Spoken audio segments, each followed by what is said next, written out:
Bonjour chers élèves, je suis Madame Kwaku Brigitte, institutrice. Ce matin, nous allons faire un cours de mathématiques pour les élèves de CM2. Le cours portera sur les unités de mesure agraires. Dans un premier temps, nous identifierons les unités de mesure agraires et dans un second temps, nous établirons le tableau des unités de mesure agraires. Mais avant de commencer la leçon de ce matin, nous allons faire un petit rappel sur la leçon précédente. Alors, cite les unités de mesure d'air. Les unités de mesure d'air sont le kilomètre carré, l'hectomètre carré, le décamètre carré, le mètre carré, le décimètre carré, le centimètre carré et le millimètre carré. OK?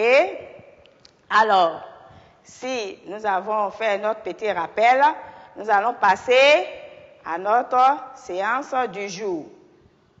Nous allons lire cette petite situation pour introduire la séance. OK? On suit bien la situation que je vais lire. Un groupe d'élèves visite le parc national du Banco. Ils lisent sur une pancarte 3000 hectares de forêt protégée. N'ayant pas d'informations sur cette nouvelle unité de mesure, ils consultent leur maître. OK? Alors, quelle est l'étendue de la forêt? Oui, l'étendue est de 3000 hectares. Que savez-vous de l'hectare?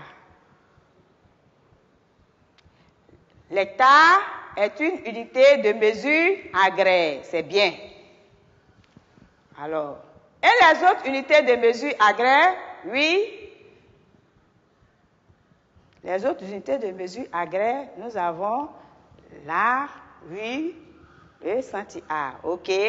Donc, si on comprend bien les unités de mesure agraire, nous avons l'hectare, l'ar et le centiare. OK?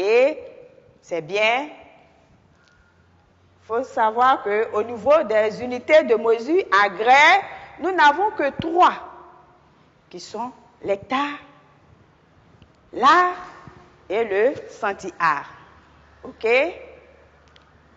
Alors, puisqu'on connaît les unités de mesure agraire, est-ce que vous savez à quoi cela sert?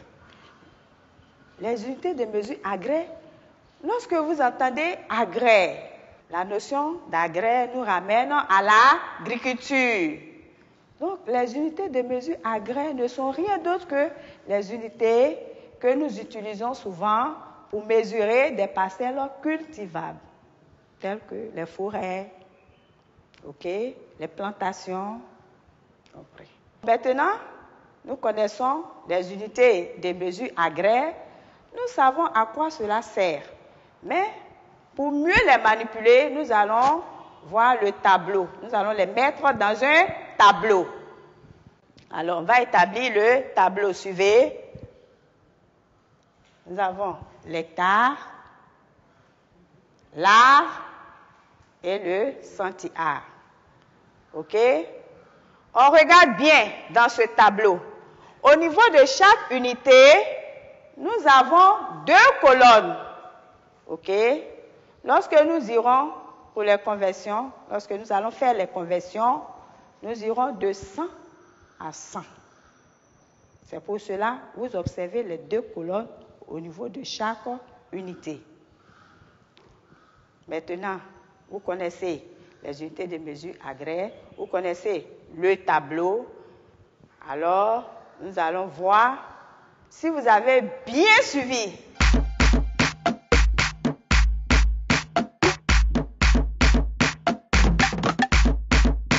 Parmi ces unités de mesure, entoure celles qui sont des unités de mesure agraire. Parmi ces unités de mesure, entoure celles qui sont des unités de mesure agraire.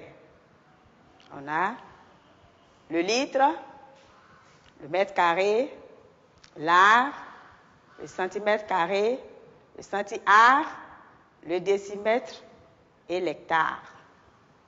Vous avez 1 minute.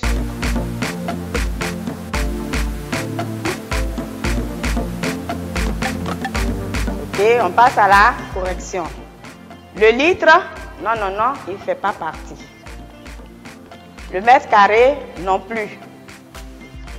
Là, oui, nous l'avons vu tout à l'heure dans le tableau. On l'entoure. Okay. Le centimètre carré, non, il ne fait pas partie des unités de mesure agraire, on le laisse. Ok. Le centi-art, on a vu dans le tableau tout à l'heure, alors on l'entoure. Ok. Le décimètre, il n'en fait pas partie, on le laisse. L'hectare, oui, c'est une unité de mesure agraire, on l'entoure. Ok? Ceux qui n'ont pas trouvé, vous prenez rapidement la correction.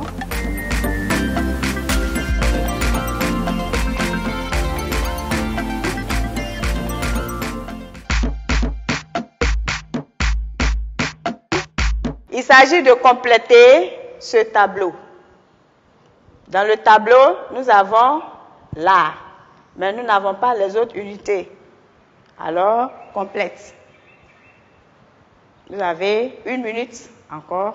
Faites ça rapidement. Ok, passons à la correction. Alors, on a l'art. Avant l'art, quelle est l'unité qui est là? L'hectare, oui. Après l'art, on a le centi-art, oui. Ok, c'est très bien. Vous avez compris la leçon.